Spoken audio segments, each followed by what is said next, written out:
জানাবো হেফাজতকে কাছে পেতে তৎপর বিএনপি। ঘাটের নিয়ন্ত্রণ নিয়ে দ্বন্দ্ব, মসজিদের মাইকে ঘোষণা দিয়ে সংঘর্ষ। এবং সর্বশেষ জানাবো এবার ফিলিস্তিনকে স্বীকৃতি দিচ্ছে ফ্রান্স। এতক্ষণ শুনছিলেন সংবাদ শিরোনাম, এবারে বিস্তারিত। তবে তার আগে অনুরোধ থাকবে আমাদের চ্যানেলটি সাবস্ক্রাইব করে বেল আইকনটি ক্লিক করুন। হেফাজতকে কাছে পেতে তৎপর বিএনপি। অরাজনৈতিক সংগঠন হলেও আগামী জাতীয় নির্বাচন সামনে রেখে কওমি মাদ্রাসা ভিত্তিক সংগঠন হেফাজতে ইসলামকে কাছে পেতে তৎপরতা শুরু করেছে রাজনীতিতে। সংশ্লিষ্ট ব্যক্তিরা বলছেন, জামায়াতে ইসলামী ও ইসলামী আন্দোলন সহ ধর্মভিত্তিক কয়েকটি দলের নির্বাচনী সমঝোতা করতে যাচ্ছে। এখানে কয়েকটি দল আছে হেফাজতে ইসলাম সংশ্লিষ্ট, তারা অভিন্ন কর্মসূচি পালন করছে। এমন পটভূমিতে নির্বাচন সামনে রেখে কওমি মাদ্রাসা ভিত্তিক সংগঠনটির শীর্ষ নেতৃত্ব বিএনপির কাছে গুরুত্ব হয়ে উঠেছে। ইতোমধ্যে হেফাজতের শীর্ষ নেতৃত্বের সঙ্গে বিএনপি যোগাযোগও বাড়িয়েছে। আবার হেফাজতের আমিরও এর মধ্যে কয়েকটি বক্তব্যে জামায়াত ইসলামীর বিরুদ্ধে কথা বলেছেন।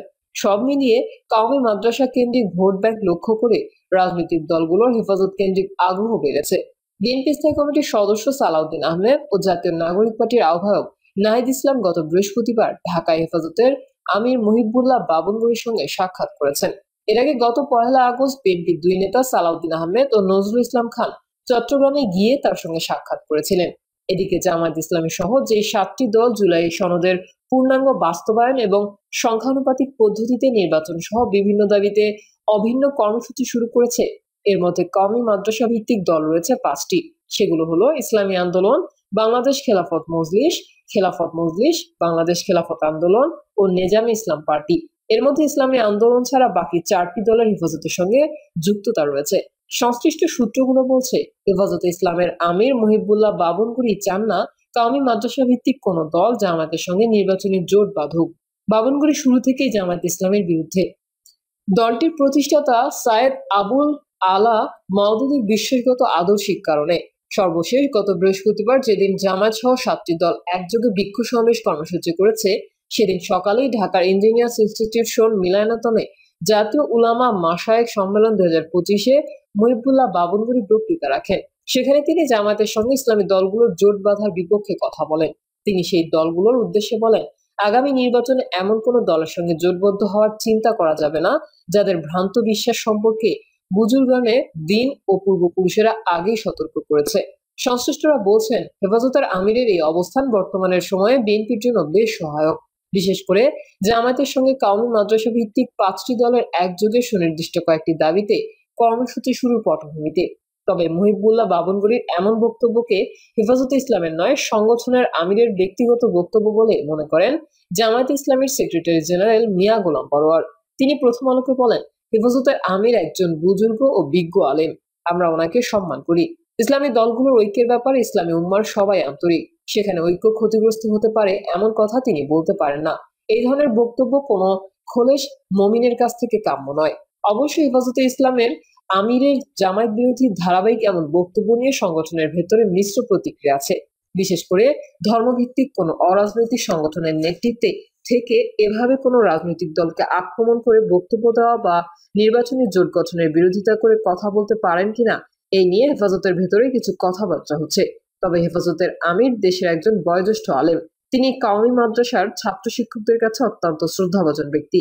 তার এই বক্তব্য নিয়ে ভিন্নমত থাকলেও কেউ প্রকাশ্যে বিরোধিতা করছেন না। ঘাটের নিয়ন্ত্রণ নিয়ে দ্বন্দ্ব, মসজিদের মাইকে ঘোষণা দিয়ে সংঘর্ষ। পাবনার বেড়ায় বৃষালিখা ঘাটের নিয়ন্ত্রণকে কেন্দ্র করে মসজিদের মাইকে ঘোষণা দিয়ে দুই পক্ষের মধ্যে সংঘর্ষ ও গোলাগুলির ঘটনা ঘটেছে। এতে বেশ কয়েকজন আহতের খবর পাওয়া গেছে। এ ঘটনার জেরে স্থানীয় ওয়ার্ড বিএনপি অফিসে হামলা, ভাঙচুর ও অগ্নিসংযোগ, কয়েকটি ব্যবসা প্রতিষ্ঠান ও বাড়িঘরে হামলার ঘটনা ঘটেছে। সোমবার দুপুরে এই সংঘর্ষের ঘটনা ঘটে। বেড়া মডেল থানার ভারপ্রাপ্ত কর্মকর্তা এ.কে.এম. হাবিবুল ইসলাম বিষয়টি নিশ্চিত করেছেন। পুলিশ ও স্থানীয় সূত্র জানায়, সাবেক ডেপুটি স্পিকার শামসুল হক টুকুর অনুসারী সহ আওয়ামী লীগের নেতাকর্মীরা আগে বেড়া পৌর এলাকার বিশালিখা ঘাটে নিয়ন্ত্রণ করতেন। অভিযোগ রয়েছে, 5 আগস্টের পর স্থানীয় বিএনপির একটি অংশ ও টুকু অনুসারীদের একাংশ মিলে ঘাটটি নিয়ন্ত্রণ করছিল। সম্প্রতি স্থানীয় বিএনপি নেতা হাসান আলীর নেতৃত্বে বিএনপির আরেকটি গ্রুপ ওই ঘাটে নিয়ন্ত্রণ নেওয়ার চেষ্টা করে। এর ধারাবাহিকতায় সোমবার এই সংঘর্ষের ঘটনা ঘটে। স্থানীয় মসজিদের মাইকে ঘোষণা দিলে দুটি এলাকার মধ্যে সংঘর্ষ ছড়িয়ে পড়ে। এ সময় দুই পক্ষের গোলাগুলির ঘটনা ঘটে। এতে বেশ কয়েকজন আহত হয়। পরিস্থিতি নিয়ন্ত্রণে নিতে পুলিশ ফাঁকা গুলি ছোড়ে। ঘটনার পর থেকে এলাকায় থমথমে পরিস্থিতি বিরাজ করছে। এ বিষয়ে বেড়া পৌর বিএনপির সভাপতি ফজলুর রহমান ফকির বলেন, মারামারির বিষয়টি শুনেছি, স্বার্থ আছে এমন দুটি পক্ষ দ্বন্দ্ব জড়িয়েছে, এ বিষয়ে আমি তেমন মন্তব্য করতে চাই না। বেড়া মডেল থানার ওসি কে এম হাবিবুল ইসলাম বলেন, খবর পেয়ে পুলিশ ঘটনাস্থলে পৌঁছায়। মূলত ঘাটের নিয়ন্ত্রণ নেওয়াকে কেন্দ্র করে দুই পক্ষের দ্বন্দ্ব। পরে মসজিদের মাইকে মাইকিং করে বিষয় দুটি এলাকার মধ্যে ছড়িয়ে দেওয়া হয়। তিনি আবার বলেন, পরিস্থিতি নিয়ন্ত্রণে নিতে প্রায় 200 থেকে 250 রাউন্ড গুলি ছুটতে হয়েছে। তিনি আরো বলেন, পরিস্থিতি নিয়ন্ত্রণে নিতে প্রায় 200 থেকে 250 রাউন্ড গুলি ছুটতে হয়েছে। পরে সেনাবাহিনী ও পুলিশের যৌথ প্রচেষ্টায় পরিস্থিতি নিয়ন্ত্রণে আনা হয়। এখন পরিস্থিতি স্বাভাবিক রয়েছে। এলাকায় অতিরিক্ত পুলিশ মোতায়েন রয়েছে। ভণ্ডামি বাদ দিন, নির্বাচনে আসুন, বিএনপি জামায়াতকে পাটোয়ারি। জাতীয় নাগরিক পার্টির মুখ্য সমন্বয়ক নাসির উদ্দিন পাটোয়ারি বিএনপি ও জামায়াতকে উদ্দেশ্য করে বলেছেন, আপনারা জনগণের দিকে তাকিয়ে হলেও এসব ভণ্ডামি বাদ দেন। নির্বাচন নিয়ে অযথা বিলম্ব করা হচ্ছে, এর মূল দায় বিএনপি ও জামায়াতের। বিএনপি ও জামায়াতকে ভণ্ডামি বাদ দেওয়ার পরামর্শ দিয়ে এনসিপির মুখ্য সমন্বয়ক নাসির উদ্দিন পাটোয়ারি বলেন, বিএনপি ও জামায়াতের কারণে নির্বাচনের বিলম্ব হচ্ছে। তাদের ভণ্ডামি বাদ দিয়ে জুলাই সনদে স্বাক্ষর করতে হবে। নির্বাচন কমিশনের সঙ্গে সোমবার বৈঠকে বসে জাতীয় নাগরিক পার্টি।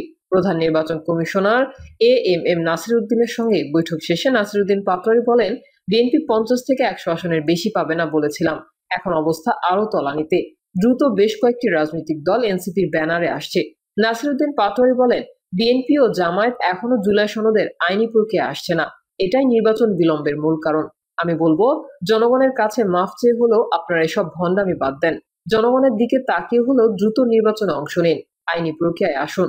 দ্রব্যমূল্য, জনজীবনের দুর্ভোগ, আন্তর্জাতিক অঙ্গনে বাংলাদেশের অবস্থান, সবকিছু এখন সংকটপূর্ণ।